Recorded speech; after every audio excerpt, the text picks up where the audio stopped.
Jesus dá continuidade à contação das suas parábolas e ele diz assim: certo homem tinha 2 filhos, e o mais jovem deles disse ao seu pai: Pai, dai-me a parte dos bens a que tenho direito. E ele dividiu-lhes os seus haveres. E poucos dias depois, o filho mais jovem, ajuntando tudo, partiu para uma terra distante.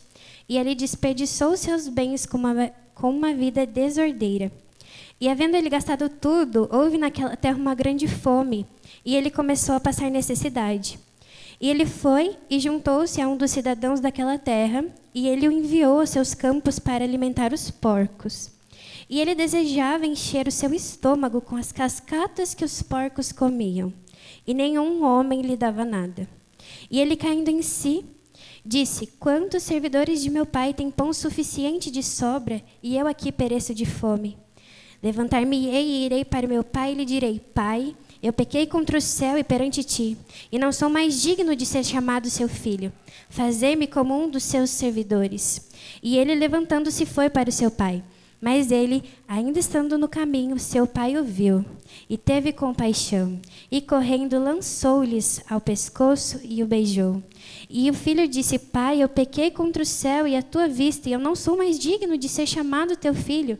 Mas o pai disse aos seus servos: Trazei o melhor vestido, e vestiu, e pondo-lhe um anel em sua mão, e calçando-lhe em seus pés. E trazei aqui um novilho cevado, e matei-o, e comamos e alegramo-nos, porque este meu filho estava morto e vive novamente. Tinha se perdido e foi achado. E eles começaram a alegrar-se. Ora, o seu filho mais velho estava no campo, e vindo, ao aproximar-se de casa, ele viu a música e as danças. E ele achou um dos seus servos e perguntou o que significava aquelas coisas. E ele disse: o teu irmão chegou. O teu pai matou o novilho cevado porque ele o recebeu são e salvo. E ele se irritou e não queria entrar. Portanto, saindo o pai lhe rogava. E ele respondendo disse ao seu pai: eis que eu te servi há tantos anos, e em nenhum momento eu transgredi um mandamento teu. Contudo, tu nunca me deste um cabrito para que eu pudesse me alegrar com os meus amigos. Mas vindo este teu filho, que desperdiçou os seus bens com as prostitutas, mataste-lhes o novilho cevado. E ele disse: filho, tu sempre estarás comigo, e tudo o que eu tenho é teu. Mas era necessário fazer festa e regozijarmos-nos, porque este teu irmão estava morto, e vive novamente. Tinha se perdido e foi achado. Aproveitando que os irmãos estão em pé, eu sei que já foi orado, mas eu convido os irmãos a orar comigo mais uma vez, para que o Espírito Santo prepare os nossos corações e, assim como a semente foi lançada em terra boa e criou raízes, que Ele fale conosco, que o nosso coração esteja pronto para receber aquilo que Ele tem para nós e possa criar raízes e nós sermos transformados. Amém? Então vamos orar. Querido amigo Espírito Santo, nós somos gratos a Ti por essa oportunidade que nos deste de estarmos em Sua casa para adorarmos e benzermos ao Seu nome. Pedimos a Ti, Pai, que o Senhor possa me usar como instrumento nas Suas mãos e que não sejam as minhas palavras, mas a Tua, porque toda honra e glória é dada ao Teu nome. Jesus, que o Senhor possa preparar os nossos corações para receber a porção do céu, que a Sua palavra poderosa venha trazer cura, salvação, libertação, e que nós possamos compreender do seu amor e da sua graça e mergulharmos na sua presença. É o que nós pedimos ao Senhor nessa noite e te agradecemos. Em nome de Jesus. Amém.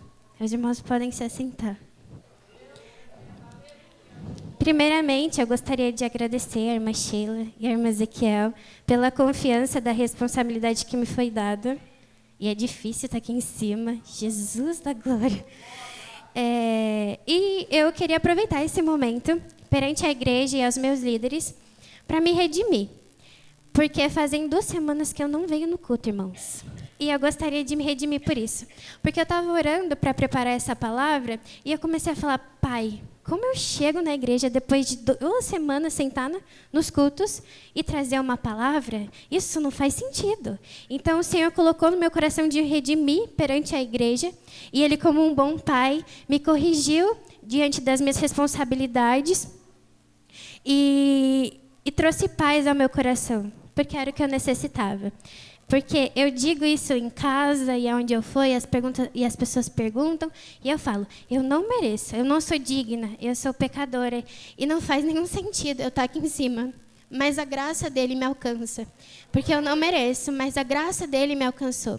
E é sobre isso que eu gostaria de compartilhar com os irmãos nessa noite. O texto que nós lemos, ele se encontra no Evangelho de Lucas, cujo livro faz parte dos Evangelhos sinóticos. E o que significa os Evangelhos sinóticos? Os Evangelhos sinóticos são aqueles que apresentam semelhança. Então, eles decorrem um texto com semelhanças. Eu não sei se os irmãos já tiveram oportunidade de ler Mateus, Marcos e Lucas. E aqueles que tiveram o primeiro contato devem ter percebido que parece que você não saiu do livro. Porque continua as mesmas histórias. E quando eu li a primeira vez, eu pensei, nossa, mas estou lendo tudo de novo. E a verdade é que, apesar de ter um único propósito, os evangelhos eles têm um propósito de apresentar o Senhor Jesus Cristo e os feitos e os ensinamentos que ele trouxe para nós até ser levado aos céus. E ainda que tenha essa semelhança, cada evangelho é singular, porque eles foram escritos em contextos e por autores diferentes. Por exemplo, Mateus, ele escreveu o evangelho e ele era um coletor de impostos, ele foi chamado como discípulo, e a gente vai ver no texto que ele traz algumas tradições, alguns costumes já judeus. Então, nós entendemos que ele escreveu esse livro para os judeus. E ele apresenta Jesus como um rei, porque ele fala que Jesus é o filho de Davi, da linhagem real. Já Marcos coloca Jesus como um servo perfeito. Ele apresenta para nós Jesus como um servo. E Lucas, ele traz, então, Jesus como um Salvador universal, como Messias. E Lucas, ele é o livro mais longo do Novo Testamento. E ele tem sua particularidade porque ele é minucioso, por ser escrito por um médico. A gente sabe, Lucas era um médico, e além de médico, ele era um companheiro do apóstolo Paulo, assim como estudioso e pesquisador. Porque no início do livro, a gente vai ver que ele dedica o Evangelho de Lucas a Teófilo. E Teófilo, provavelmente, era um oficial romano ou alguém de patente, alguém que tinha uma posição elevada. Porque ele fala assim, ao excelentíssimo Teófilo. E aí ele vai dizer que ele não foi uma testemunha ocular dos feitos de Jesus, diferente de Mateus. Porque Mateus foi chamado e fez os seus registros. Lucas não vivenciou isso. Então a gente vê a dedicação que ele teve na construção do evangelho, porque ele torna-se um pesquisador. E aí ele tem algumas fontes, como, por exemplo, o testemunho de Cleopas, o texto de Marcos, e ele faz pesquisas pessoais, pesquisas que ele se dedica. E esse texto que a gente leu é dessa última fonte que eu falei para os irmãos.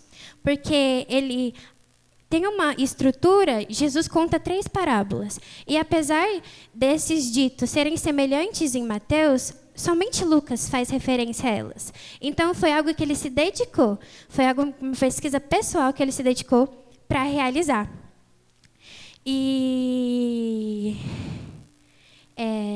Então ele conta essa parábola. E a parábola diz o quê? Que um pai tinha 2 filhos, mais velho e mais novo. O filho mais novo pede ao pai a herança, o pai lhe concede, ele toma essa herança, vai para longe, para uma outra cidade, gasta todo o seu dinheiro, depois ele se vê cuidando de porcos, desejando a comida dos porcos, e ele retorna para casa. E aí, a gente vai ver então que essa parábola tem 3 personagens principais. O filho mais novo, o filho mais velho e o pai. Normalmente, nas pregações e nos sermões, pelo menos que eu já escutei, a gente vê perspectivas do filho mais novo, perspectivas do filho mais velho, mas hoje eu queria compartilhar com os irmãos a perspectiva do pai. Por que o pai?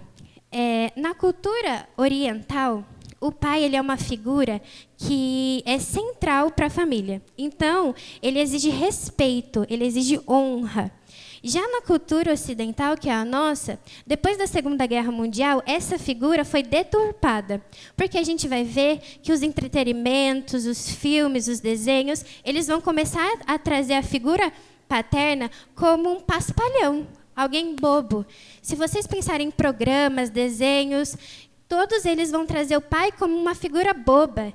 Por exemplo, um exemplo assim, para que os irmãos entendam, Simpsons, ou Homer, ele é um pai bobo. Um pai que não tem autoridade, alguém que não exige respeito. Isso começou a queimar no meu coração de qual que tem sido o papel paternal na nossa sociedade. Como que isso tem se colocado? Né? Eu trabalho numa ONG e lá a gente atende mais ou menos umas 190 pessoas. Famílias, 190 famílias. E eu arrisco dizer que 80% das famílias que a gente atende são de mãe solo. Não existe a presença de um pai. As crianças nascem, crescem sem uma referência paterna. Mas Jesus é muito lindo. Porque ele é um pai presente, ele é um pai muito bom. E aí, a gente vai entender nessa parábola que o filho faz o quê? Ele se refere ao pai e fala, pai, eu quero a minha herança. Só que no Oriente, e até mesmo aqui no Ocidente, a herança só é dada quando acontece o quê? A morte. Então, quando o filho se refere ao pai dizendo assim, eu quero a minha herança, ele está desonrando o pai dele a ponto de falar assim, olha, eu quero que o senhor morra. É esse aspecto que para o Oriente traz. Alguns pregadores se arriscaram a trazer essa parábola lá e o pessoal não aceita, porque é um absurdo, é uma desonra se referenciar assim ao pai. E eu comecei a pensar como aquele pai se sentiu. Porque o pai, ele deve ter planejado um futuro lindo para aquele filho. Ele deve ter aberto mão de coisas para poder dedicar a ele. Ele deve ter pensado no melhor. E o filho vira as costas e diz, me dá o que é meu e eu vou embora. Para trazer para perto de nós, eu gostaria que os pais que estão aqui presentes pensassem nos seus filhos. Pensa, você está criando o seu filho e você quer o melhor para ele, não quer? Você quer que ele siga um caminho, que ele estude, que ele trabalhe, que ele siga por esse lado. Aqui nós estamos na igreja, então a gente, provavelmente, né, os irmãos desejam que os filhos sigam o caminho do Senhor, correto? Agora imagina esse filho chega para você e vira, não é isso que eu quero. Não é isso que eu tenho para mim. Eu vou seguir os meus próprios desejos, os meus próprios prazeres. Eu vou fazer o que eu quero. Como você se sentiria? Como isso afetaria o seu coração? Agora, para nós que não somos pais, imagina alguém próximo, alguém que a gente ama e a gente deseja que ele receba o melhor. A gente se dedica para aquela pessoa, a gente deseja que ela siga um caminho pleno e bom, e aquela pessoa fala, não, eu não quero. Eu quero seguir os meus próprios prazeres e desejos. Como o nosso coração fica? Agora, a gente entende o posicionamento de Deus perante nós, quando Ele coloca para nós um caminho, planos, projetos, para nós seguirmos a sua palavra e vivermos o melhor, mas nós viramos as costas com as atitudes e dizemos, não, eu não quero. Eu quero ver os meus desejos, os meus prazeres. Imagina como Deus se sente. Imagina o coração de um pai que tem planos perfeitos para os seus filhos, que quer que eles vivam plenitude de paz. E eles com atitudes, com falas, viram para ele e dizem, não, eu tenho os meus desejos, eu tenho os meus prazeres. E aí, aquele filho, ele vai para longe e ele gasta tudo que ele tem. Ele vive os prazeres. Vamos fazer uma historinha aqui. Imagina um pai que ele teve uma infância e uma juventude muito difícil, miserável. E ele trabalha e conquista uma empresa. Aí ele tem 2 filhos, o mais novo e o mais velho. E o mais velho, ele estuda, se dedica, trabalha. E o mais novo não quer. Não trabalha, não estuda, não quer nada. E esse mais novo chega para o pai e fala assim, eu quero a minha parte. Porque eu quero viver os meus prazeres. Eu quero sair, eu quero viver de festa, de balada, de bebida, de amigos. Eu não quero o Senhor, não quero os planos do Senhor para mim. Como esse pai reagiria? Como a gente reagiria? Vamos pensar. Se os nossos filhos chegassem assim para nós, se os nossos pessoas que nós amamos, como nós reagiríamos?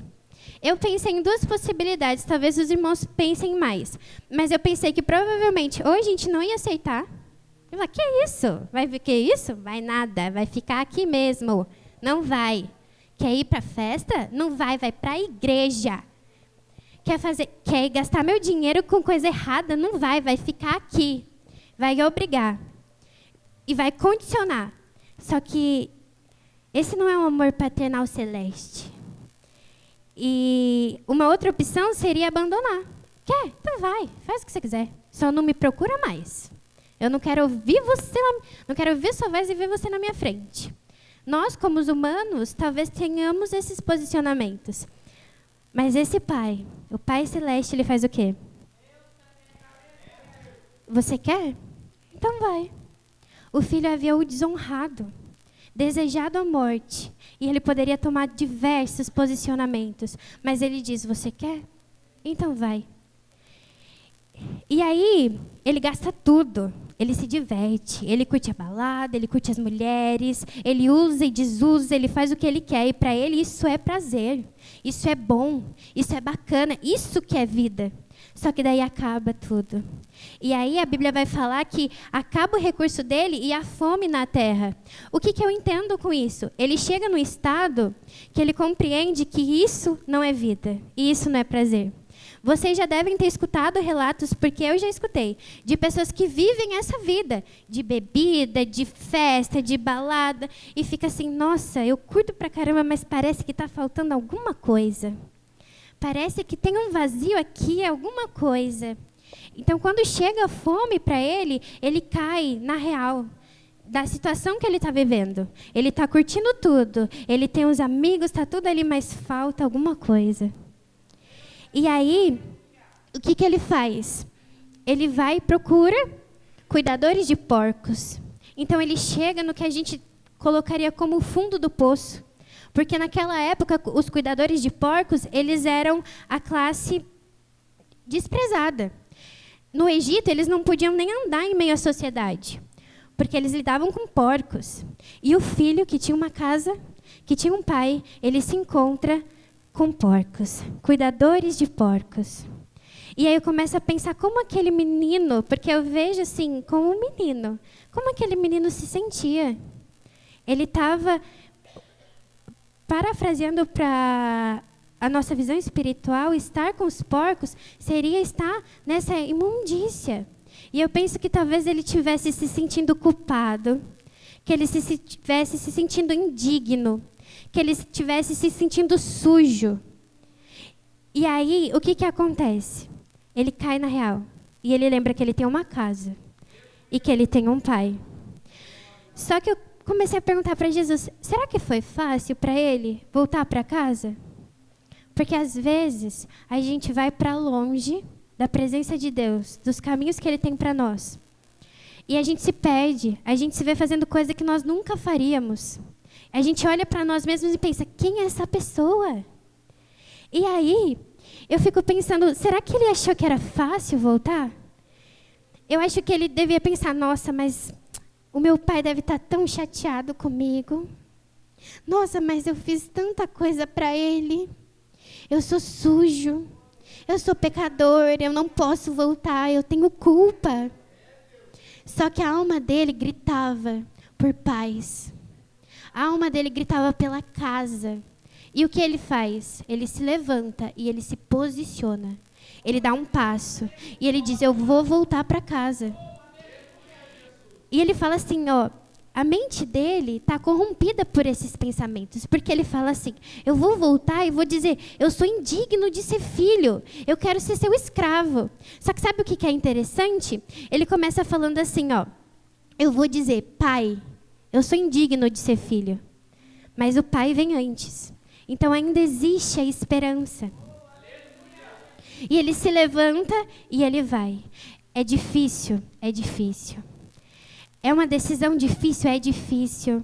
A gente se sente pecador, a gente se sente impuro. A gente sente que Deus não vai nos receber. Só que o que aqui fala? Que antes dele chegar, o pai corre até ele. E o abraça e beija. Esse pai recebe o filho com graça. E é o que eu quero que a gente entenda sobre a graça. O pai, ele rejeita a indignidade comum daquela época do Oriente, porque um homem idoso não podia correr. Ele tinha que andar calmamente. E ele não se importa com isso, porque é o filho dele. O nosso pai, ele vai contra essa nossa noção de que amor é condicional. Eu só te amo se você fizer isso por mim. Eu só te amo se você fizer isso aqui, ó, se você estiver certinho. Eu te amo se você orar, jejuar e cantar e ir na igreja todos os dias. Mas não é esse amor. O amor de Deus é incondicional. Nós não merecemos, mas Ele nos dá. Essa é a graça. E o pai vai e abraça o filho. Vamos combinar, se fosse seu filho, você ia deixar ele voltar? Aquele filho que foi contra você, que te desonrou e desejou a sua morte? Talvez para nós que conhecemos a Cristo, seria fácil. Mas no mundo atual, não, porque ele não é digno de voltar. Só que o pai recebe ele de braços abertos. E a graça vai além da acolhida. Olha isso, gente, que coisa linda. A graça vai além da acolhida. Vai além de abraçar, de beijar e de dizer, olha, você está em casa. Porque ele faz o quê? O pai prepara um banquete, concede um manto, coloca um anel no dedo, coloca sandálias. Lembra de José? José recebeu o quê? Uma túnica. Isso trouxe ódio dos irmãos por quê? Tinha significado. Mordecai, ele recebeu um anel, porque ele teve uma atitude que honrou o rei. E ele foi honrado. Então a graça é mais do que ser acolhido. É ser acolhido e tomar lugar de honra. O pai, ele não só acolhe, ele acolhe e dá lugar de honra. Ele faz uma festa. Lembra que eu falei do empresário lá? Aquele menino que não queria nada com nada, o empresário deu. Foi. E o outro que era trabalhador, que era estudioso, ficou. E aí o menino fez tudo o que queria, como aqui na parábola, e ele volta. E aí o pai faz o quê? Além de acolher, dá um lugar para ele de gestor da empresa. Faz sentido isso para vocês no nosso mundo? Não, porque essa é a graça de Deus. Nós não merecemos, mas ela nos alcança. Ontem aconteceu uma coisa, e eu queria contar esse testemunho para os irmãos. Talvez nós todos aqui já nos sentimos perdidos. Perdidos como esse filho longe de casa, ou perdidos como a dracma dentro de casa, ou perdidos como a ovelha fora de casa. E quando eu comecei a faculdade, eu tinha um relacionamento com Jesus, só que nesse meio é muito difícil, porque as coisas elas batem diretamente na gente. Então, você não segue, você é alienado, você é homofóbico, você é racista, você é isso, você é aquilo. E isso começou a entrar na minha mente, E coisas que para mim eram certas, eu comecei a deixar flexível. Então, se alguém chegava para mim com alguma ideia, e aí, vamos conversar sobre isso? E foi deixando, e foi me perdendo. Porque eu me vi não mais orando, eu me vi não mais lendo a Bíblia. E cheguei no estado de que eu olhava para mim e falava, quem é você? E eu não tinha forças para voltar, para orar. Eu não saí da igreja, né? Mas eu não tinha forças. Só que o pai pegou na minha mão, me trouxe para dentro do quarto e falou, a minha graça te alcança. Eu vou te mostrar quem você é. E ontem, a gente teve uma oração em casa, a minha mãe, a Gabi e o B tá aqui para testemunhar. A gente começou a orar e o meu coração começou a apertar. E o meu sentimento era de estar perdida. E é uma dor muito, muito, muito, muito ruim, que não dá pra gente descrever. Parece que ela vem subindo assim na garganta, né? E as pessoas perguntam, você não sabe dizer. E essa é a sensação de quem está perdido. Eu não sei se já aconteceu com vocês de quando eram menores, se perder no meio da multidão da mãe. Que desespero. Meu Deus, e agora? Só que eu tenho uma notícia para você que está perdido. O pai está te esperando. E ele está te esperando, e ele corre, e ele abraça, e ele beija mais. Ele tem um lugar de honra para você. E o que é interessante, se nós já entendemos isso, dessa graça que nos alcança porque nós não merecemos. Entender a graça é isso, a gente não merece, não merece. Eu estava falando para Jesus ontem, eu não mereço. Eu tive a oportunidade de ter o meu primeiro trabalho, eu tive a oportunidade de ter uma faculdade sem pagar nada, eu tive a oportunidade de conseguir uma CNH e eu penso para mim, não mereço, não mereço, não mereço, não mereço. Porque eu me olho fazendo coisas que desagradam a Jesus e eu penso, não mereço. Mas o amor dele está ali, ó, na minha porta. Essa é a graça. Essa é a graça. E essa graça, quando a gente compreende, as perspectivas mudam. Porque a gente pensa assim, ó, eu não mereço, mas ele me ama. Eu não mereço, mas ele me dá paz. Eu não mereço. Eu faço tanta coisa que machuca ele. Eu faço tanta coisa que me afasta dele, mas ele me ama. Ele me traz paz. Quando a gente compreende disso, essa graça, ela se estende. Como assim, Grazi? Como ela se estende? O que nós fazemos que é imperdoável e Deus nos perdoa, o que as outras pessoas fazem para nós, que é imperdoável, nós devemos perdoar. Essa graça se estende. C.S. Lewis falou que ser cristão é perdoar o imperdoável, porque Deus perdoou o nosso imperdoável. O rancor, a mágoa, essa angústia, ela não faz mal para o outro, ela faz mal para a gente. Tem uma frase que é assim, ó, você continuar com o ressentimento é tomar veneno de rato desejando que o rato morra. Não faz sentido. Então, quando a gente compreende essa graça, é necessário estendê-la. Ai, mas me ofendeu, Grazi. Falou de mim, me machucou. Ou se não, falou dos meus. Mexeu com os meus. Me machucou. Não dá. É imperdoável. E Deus, o que faz conosco? Ele perdoa o nosso imperdoável. Nós precisamos estender essa graça. Chegar ao outro. Jesus é assim. Jesus é amor, Jesus é paz. Do que adianta pregar um evangelho aqui dentro e não viver isso em atitudes? Do que adianta? A Bíblia fala que antes de você subir, de você orar, você precisa se consertar com seu irmão. Então, essa foi a palavra que o Senhor colocou no meu coração. E eu gostaria, com a permissão dos irmãos, de fazer 2 convites.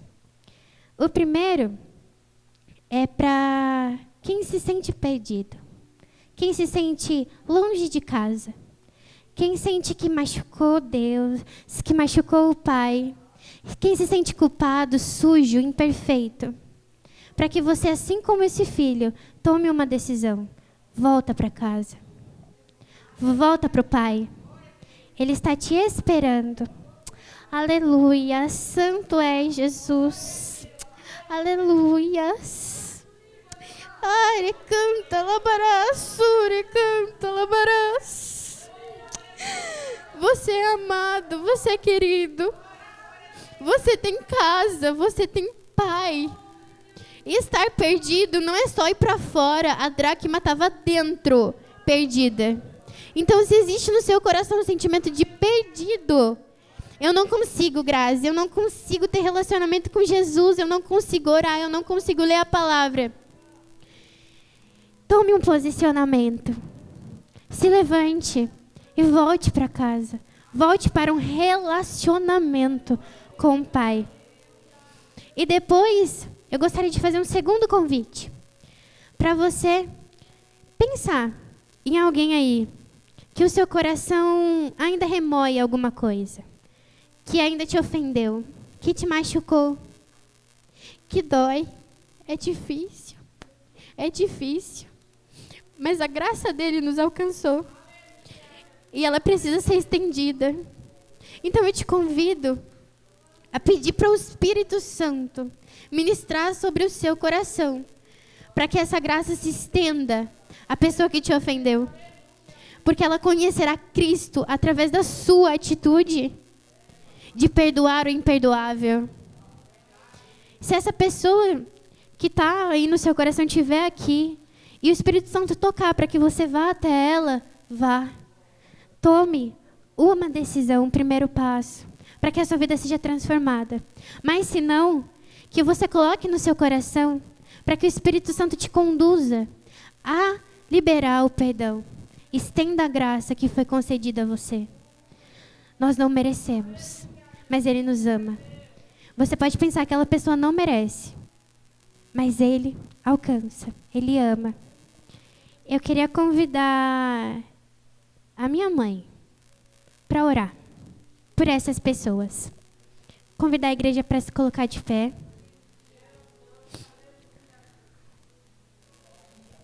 Que hoje você se posicione a voltar para casa, a ter Jesus como prioridade no seu coração.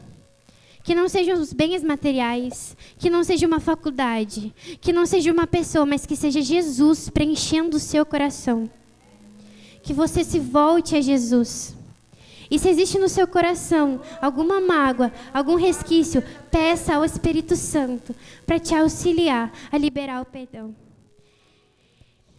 Amém. Pode orar, mãe.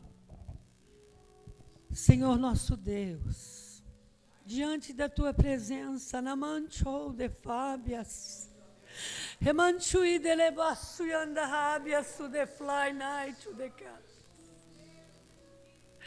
Senhor, nós te adoramos, te glorificamos, Senhor, porque a palavra é sua, Senhor, e esta graça um dia nos alcançou, Senhor, e por isso nós estamos diante de Ti, Senhor, com os nossos corações alegres, diante da vida do Seu Filho, Pai, que saiu um pouquinho de perto de Ti, Alamanábias. Ele só se distanciou, mas o teu amor, esta graça incondicional que nós não merecíamos, ó Pai, alcançou novamente Jesus, e Ele está em retorno diante de Ti, diante da Tua casa, na presença da Tua igreja, na Machúbia. Senhor, perdoa os teus pecados, dai uma veste nova para o teu filho, coloca sobre a sua mão o anel, a sandália, e que ele possa desfrutar este banquete. Naramansuí de lebaçúbia, ramansuí de fábia, naitui de comanábia. Senhor, e que a tua igreja possa sentir, Senhor, e lançar esta graça para que outros sejam alcançados, que os nossos corações possam ser liberados no amor, na graça, Senhor, de nós abraçarmos, de nós trazermos para perto de Ti, ó Pai, porque o amor é incondicional, e é no nome do Teu Filho amado Jesus que nós agradecemos este amor, esta graça,